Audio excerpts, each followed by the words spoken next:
And this he finally came to understand. I know how to live. Notice he learned how to live regardless of the circumstance. And may God so grant to us, if he has not granted it already, that we can say, this I know how to live. I know how to live when the table is full, and I know how to live when the table is less than full. I know how to live when it is empty. And he walks away, having acquired the means of contentment, having acquired the means of satisfaction. And so we should not be surprised to see the effects of that contentment being stipulated. Notice in 1 Timothy chapter 6, for we have brought nothing into the world, and so we cannot take anything out of it either. You, I'm sure, have read and heard and seen the saying that the hearse does not have a trailer hitch for a U-Haul trailer. It's a one-passenger rig.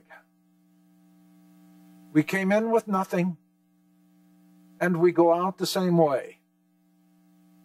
These are the facts of life. These things are not permanent. And when it comes to this age, we are not permanent either, and we should be glad.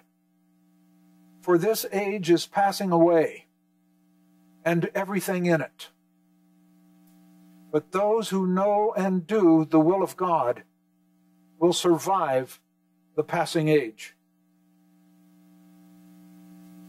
Notice that it grants to us a freedom from things. We need not fear the loss of things, because these things are limited in their existence, and they are also limited in their powers.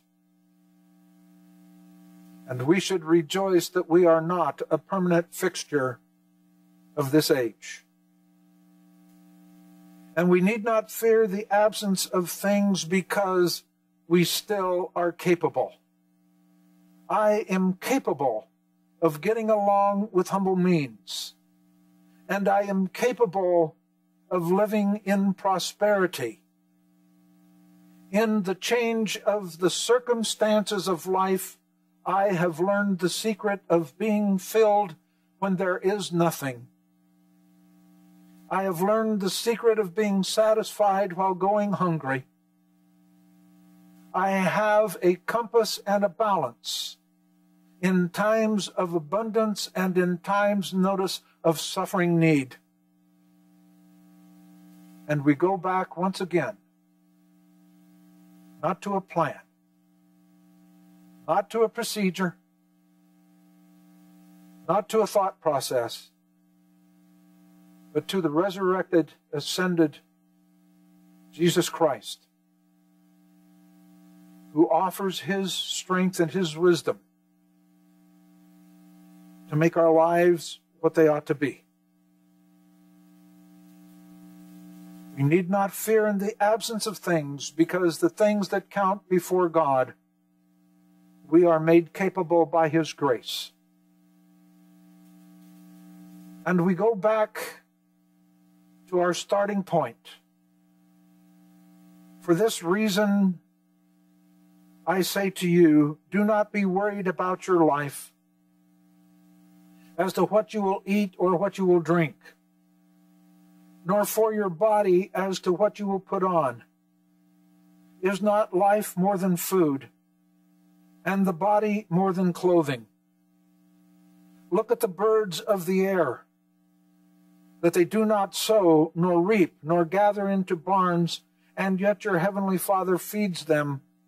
Are you not worth much more than they? Our lives are more important than our circumstances. Our lives are more important than the things. things that we have accumulated.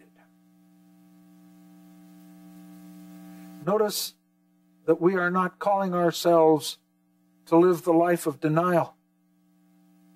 We are making a call to a proper perspective. Things are to be enjoyed as a gift from God. For Paul would go on in his epistle to Timothy, instruct those who are rich in this present world not to be conceited as though they are something because of their wealth, or to fix their hope on the uncertainty of riches, but this and this alone, to fix one's hope upon God, who richly supplies us with all things to enjoy. Notice the difference between enjoying and becoming conceited. As though we gathered these things on our own.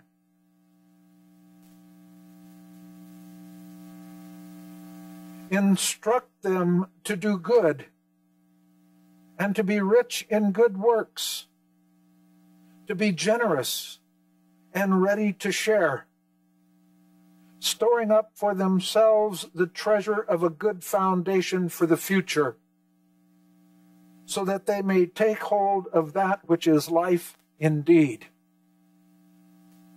There is life, and there is life indeed. There is life that has all of the changes, all of the comings and all of the goings, all of the ups and the downs, and there is life indeed, in its fullness, in its eternity. And that life is Christ. We can appreciate and use the things that God has given to us and to enjoy them, but never to hoard them, but to share. And in any case, we should learn from this, that we can and we must live valuable and productive lives in the face of circumstances which are always changing. There's something about the beach. There's something about sitting at the shoreline, watching the tide come in, watching the tide go out, watching the waves reach rather large proportions and diminishing to almost nothing. Seeing its beauty,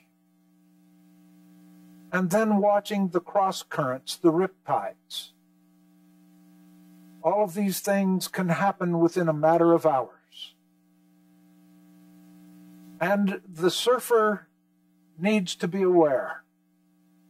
The swimmer needs to be aware.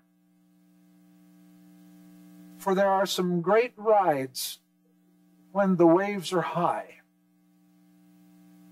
There are not so good rides when the waves are barely there.